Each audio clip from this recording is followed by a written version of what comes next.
আমি একটু চিন্তিত।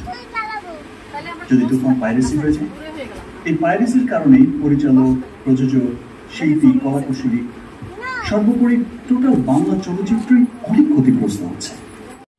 হ্যালো বন্ধুরা, সবাই কেমন আছো? আশা করি সবাই খুব ভালো আছো। আমিও খুব ভালো আছি। আর তোমাদেরকে আমি আজকে নতুন একটা জায়গায় নিয়ে আসছি। আমিও এখানে আজকে প্রথম আসলাম, সেটা হচ্ছে লিবার্টি সিনেপ্লেক্সে। তো এখানে কেন এসেছি তোমরা ভিডিওর শুরুতেই হয়তো দেখে ফেলেছো। হ্যাঁ, আমি সাকিব খানের করা তুফান সিনেমাটি দেখতে এসেছি। তবে রিভিউ, পোস্ট, ভিডিও আমি অনেক কিছু দেখেছি তুফান সিনেমার, কিন্তু দেখার পরে আসলে আমি মনে মনে একটা সিদ্ধান্ত নিয়েই এসেছিলাম, কিংবা আমি জেনেই এসেছিলাম সিনেমাটা কেমন হতে পারে। কিন্তু সিনেমাটা ঠিক কেমন সেটা আমি তোমাদের একটু পরে বলছি। আর আমি দেখতে এসেছি হচ্ছে রাত 9টার শো। তবে হাস্যকর বিষয়, আমার 6টার শো দেখার কথা ছিল। তবে এমনই আমি টাইম মেনটেন করি, কিংবা আমার টাইম সেন্স এমনই ভালো যে সেটা আমি মিস করেছি। তো চলেন আগে টিকিটটা কেটে আসি। আর এখানে টিকিটের দুইটা ধরন আছে, একটা হচ্ছে নর্মাল, একটা হচ্ছে ভিআইপি। তো আমি ভিআইপিটা কেটেছিলাম, যেটা নিয়েছিল 200 টাকা করে। আর হ্যাঁ, এই ভিআইপি আর নর্মাল এই দুইটা টিকিটকে আবার ফার্স্ট ক্লাস এবং সেকেন্ড ক্লাসও বলে থাকে।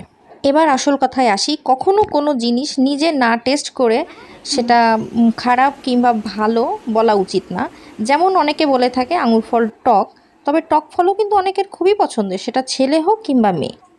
তাই যার টক পছন্দ না সে সেটাকে খারাপ বলতেই পারে, তবে যার পছন্দ সে তো ভালো বলবেই।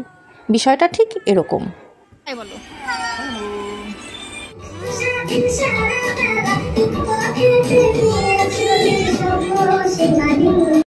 আর হ্যাঁ, অন্যের কথায় কান দিয়ে যদি আমি সিনেমাটা না দেখতে আসতাম, সত্যি আমি অনেক লস করতাম। আমি এখানে এসেছি, তার জন্য এখন আমি ফুল হ্যাপি।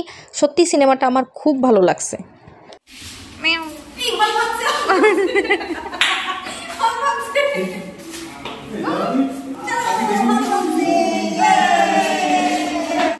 আর হ্যাঁ, তুফান 2 কিন্তু দেখতে আমি সিনেমা হলে আবার আসবো এবং আপনাদের সাথেও শেয়ার করব। তো ততক্ষণ পর্যন্ত সবাই ভালো থাকবেন, সুস্থ থাকবেন। দেখা হবে নেক্সট কোনো ভিডিওতে। Tata, by.